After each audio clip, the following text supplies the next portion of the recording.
Hi, I've been meaning to get back on here, but properly. But obviously with the boards and the noise and everything that's going on, you can't really say when you're going to be able to do that. I've been writing in my bullet, what do you call it, a diary. It's got all the pages and all the little like braille like dots, and what I've been doing in the main is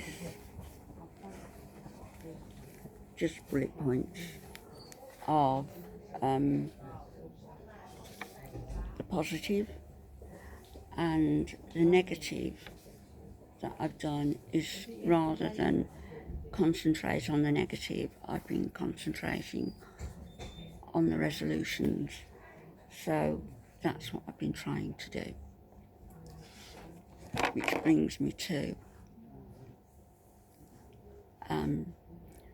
been wanting to say, I've been a bit mischievous saying it really, something about Jen and Amy in particular, Amberlyn Reid in general.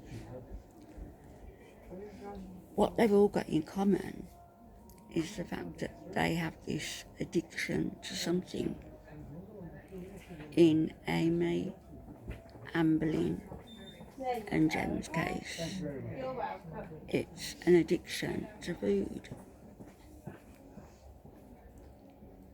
It's strange, isn't it, how these problems that they've got can actually be given a name, a clinical name, BED, binge eating disorder, when in fact, in the olden days, they'd have just been known as gluttons with no self-control, which is basically what they are.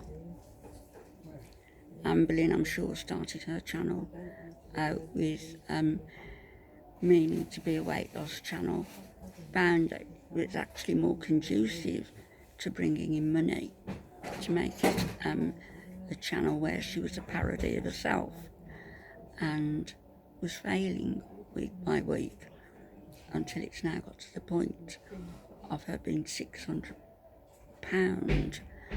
and one foot in the grave almost. Same goes for Jen, same goes for Amy. Jen, I can tolerate a little bit more than Amy. Her manipulation and her little girl voice, hi, this is my channel, is quite easy to pinpoint and laugh at and work her out. Amy's a little more subtle, even though she's full on. From day one, I've never liked her. I've seen through her, the over-ebullience, the over-friendliness, the fake persona of being a dutiful Muslim wife and mother. And at the same time, you know, this is a woman who will go over to channels where the content is adult, to say the least, and you've got a man dressed as a very loose female, just a little bit of tassel on the nipples, big bulbous breasts, itsy bitsy bottom. And I noticed people have been pointing that out in the comments also. What sort of devout, any religion, mother would go to channels such as these, and she's on them day and night. Day and night. That's why she sleeps till lunchtime.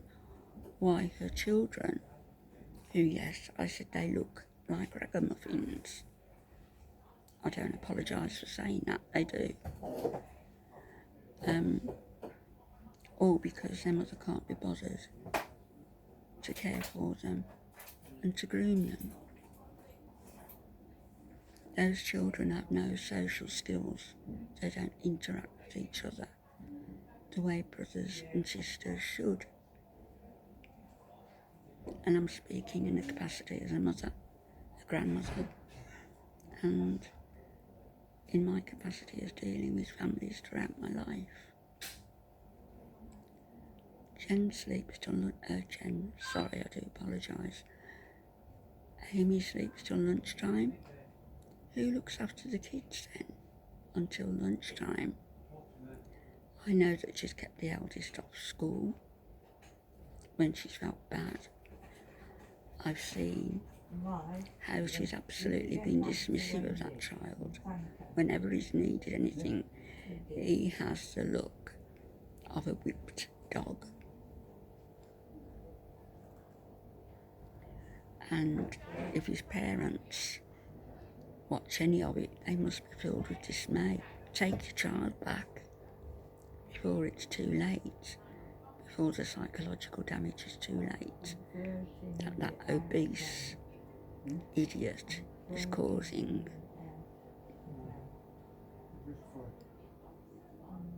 Jen, Amberlynn, Amy, all sorry for themselves. Boo-hoo, woe is me. Excuses, excuses, excuses. And now we have Jen's boyfriend jumping on the bandwagon. He has an addiction also, but to alcohol. He's a dry alcoholic, is he? But he's living with and presumably off a morbidly obese, disabled woman living in her flat. Is now on her lease. And both of them are grifters of the government. How else are they getting their money? They all disgust me. And I know that Amy said that Kiwi Farms had been taking the pee out of her. So I hopped on to see exactly what Kiwi Farms was saying. The claims that Amy made that they threatened the life of her and her family, not true. For the most part, Kiwi Farms people are concerned about those kids. They might be close to the knuckle, the way they make their points, as I can be. They might be a little bit cruel and full of humour, as I can be. But nothing that they say is untrue. It's all very true, and they dissect poor Amy piece by piece, and it's very easy to do so, just as they do it with Jen, just as they do it with Amberlynn, just as they do it with Chantal. But at no time on that website have I seen or heard of anybody threatening Amy's children. The woman's a liar, and those of you who are subscribing to her, you are urging her to increase this lying, to increase what she's doing, which is neglecting 3 children to the point where they are going to be severely damaged in later life.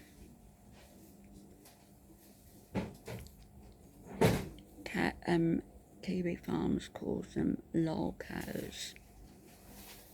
These women laughing at them. Cows, what have you, I don't know. I just call them self-indulgent, pathetic people. And with Jean, the gin, Alki, now jumping on the bandwagon with all these women fawning over him and all but throwing their panties at him. How pathetic is that? Oh, woe is me.